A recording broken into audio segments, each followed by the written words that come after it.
नमस्कार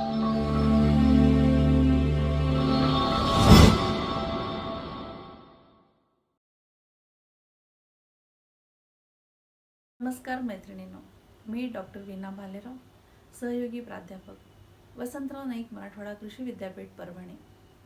आज आपण पाहणार आहोत मासिक पाळीबाबत काही समज गैरसमज. सगळ्यात पहिल्यांदा मला तुम्हाला सांगायचं आहे की मासिक पाळी दरम्यान दैनंदिन आरोग्य राखण्यासाठी, स्वच्छता राखण्यासाठी रोज आंघोळ करणे खूप गरजेचे आहे. बऱ्याच वेळा आपण पाहतो की महिलांमध्ये अशी चर्चा असते की मासिक पाळी दरम्यान पाठीवरून पाणी घेऊ नये किंवा ही गोष्ट चांगली नसते. याउलट शास्त्रोक्त पद्धतीने जर विचार केला तर मासिक पाळी दरम्यान स्वच्छता राखणं खूप गरजेचं आहे आणि त्यासाठी स्नान केल्यामुळे संपूर्ण शरीराची स्वच्छता होते, तवाने वाटते. त्याचप्रमाणे आपण स्नानादरम्यान योनिमार्गाची सुद्धा स्वच्छता करतो, तेव्हा या गोष्टी खूप महत्त्वाच्या आहेत आपले प्रजनन आरोग्य राखायचे असेल तर. या उलट मी म्हणेन की दररोज जर आपण एक वेळेस आंघोळ करत असू तर पाळी दरम्यान आपण 2 ते 3 वेळेससुद्धा आंघोळ करायला हरकत नाही. पण उष्णता, थंडी किंवा वातावरण कसं आहे यावर सुद्धा अवलंबून आहे. बऱ्याच वेळा तुमचं जे ऊसतोडीचं काम असतं ते उन्हाळ्याच्या दरम्यान असतं किंवा कडक उन्हामध्ये असतं, तेव्हा संध्याकाळी जर तुम्ही घरी गेल्यानंतर आंघोळ केली तर आपोआपच आपल्याला फ्रेश वाटेल, ताजेतवाने वाटेल आणि यासाठी आंघोळ केल्यामुळे ह्या मानसिक गोष्टी तर आहेतच, पण शिवाय शारीरिक स्वच्छतासुद्धा राखल्या जाईल. तेव्हा निदान 2 वेळेस आंघोळ करणं खूप गरजेचं आहे मासिक पाळी दरम्यान. त्यानंतर दुसरी गोष्ट म्हणजे बऱ्याच कुटुंबांमध्ये आपण ऐकतो की मासिक पाळी दरम्यान बाजूला बसावे, कशालाही शिवू नये किंवा घरामध्ये स्वयंपाकघरात येऊ नये किंवा स्वयंपाक करू नये. तर ही बाबसुद्धा चुकीची आहे. पूर्वीच्या काळी काय व्हायचं की कुटुंब मोठी असायची, तिथे खूप कष्टाचे कामं करावं लागायचे आणि ह्या सगळ्या गोष्टी मासिक पाळी दरम्यान जी महिला जिच्या शरीरातून आधीच रक्तस्राव होत असतो, तिच्यामध्ये अशक्तपणा येतो, म्हणून ते तिला त्या निदान काळामध्ये तरी आराम मिळावा या दृष्टिकोनातून या गोष्टी म्हणल्या जायच्या. परंतु शास्त्रीय दृष्टिकोनातून हा जर विचार केला तर तुम्हीसुद्धा जेव्हा ऊसतोड कामासाठी जात आहात तर ऊसाच्या मुळ्या उचलणे किंवा जिथं खूप कष्ट लागतात अशी कामं न करता आपण रोजचे दैनंदिन व्यवहारातले कामं करू शकतो. परंतु यासोबतच बाजूला बसण्याचा अजून एक दुसरा उद्देश म्हणजे या दरम्यान हातांची स्वच्छता राखणे.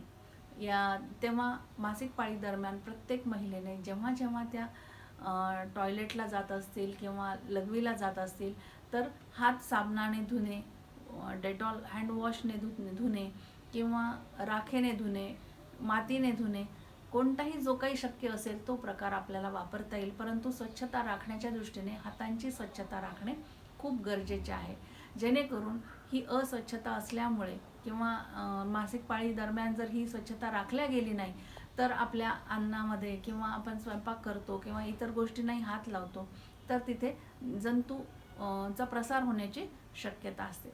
त्यानंतर तिसरी बाब म्हणजे बऱ्याच वेळा महिलांची खूप शारीरिक स्थिती ज्याला म्हणता येईल आपण, खूप अशक्त असतात, त्यांचा आहार कमी असतो, या दरम्यान पोट खूप दुखतं.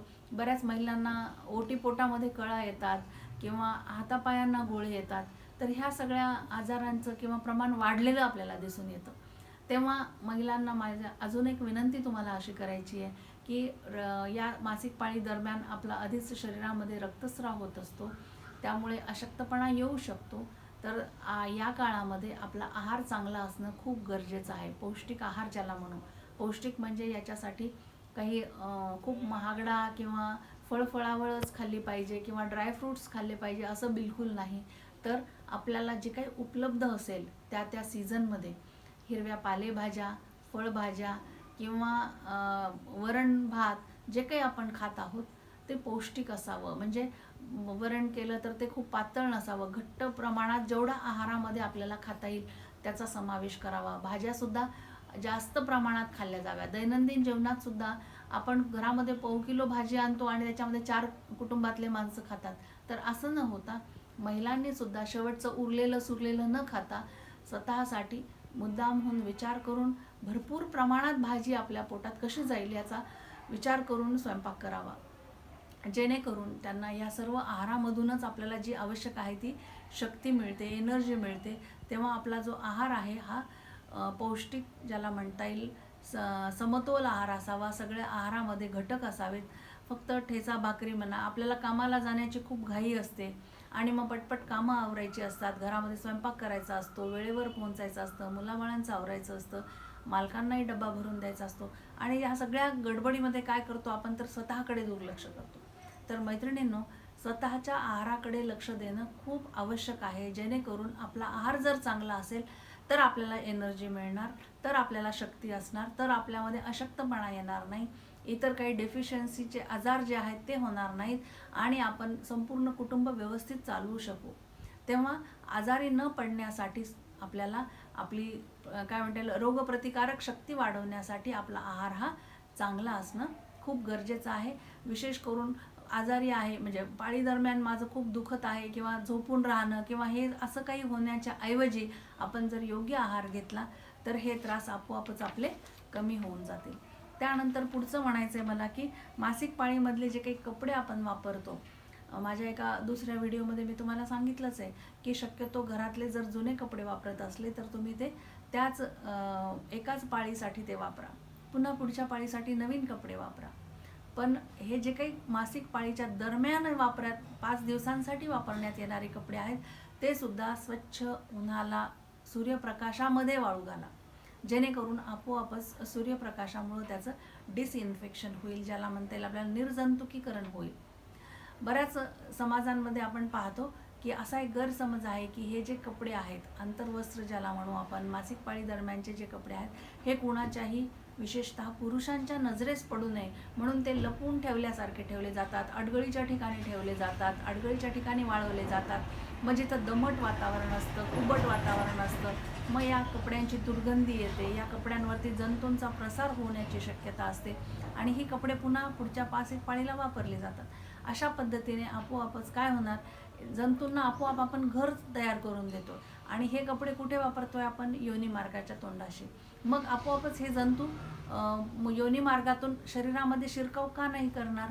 तेव्हा ही जर आपल्याला रोखायचं असेल तर आपण हे कपडे स्वच्छ उन्हामध्ये सूर्यप्रकाशामध्ये वाळवणं खूप गरजेचं आहे. त्यानंतर दुसरा घटक मला सांगायचा आहे की बऱ्याचशा महिलांना पांढरा पदर जातो म्हणलं जातं किंवा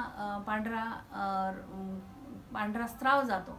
तर याला तशी ही नैसर्गिक क्रिया आहे, प्रत्येक स्त्रीला हा स्त्राव चालूच असतो, परंतु याचं जर प्रमाण अधिक असेल तर मात्र ते काळजी करण्यासारखं आहे. परंतु नॉर्मल कंडिशनमध्ये जर विचार केला तर प्रत्येक स्त्रियांनाच हा चिकट पांढरा स्त्राव जात असतो. हा आपल्या आरोग्यासाठी तसं पाहिलं तर योग्यही असतो, नॉर्मल गोष्ट असते. परंतु जर जास्तच प्रमाणात स्त्रवणे चालू असेल तर त्याची मात्र मग डॉक्टरांच्या निदर्शनास आणणं गरजेचं आहे ही बाब, किंवा याची काळजी घेणं गरजेचं आहे.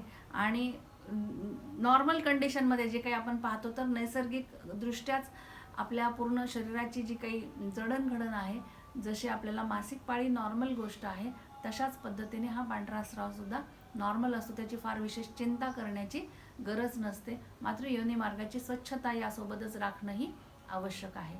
तेव्हा या गोष्टी लक्षात घेऊन आपण आपल्या प्रजनन आरोग्याची काळजी घेणं आवश्यक आहे. धन्यवाद.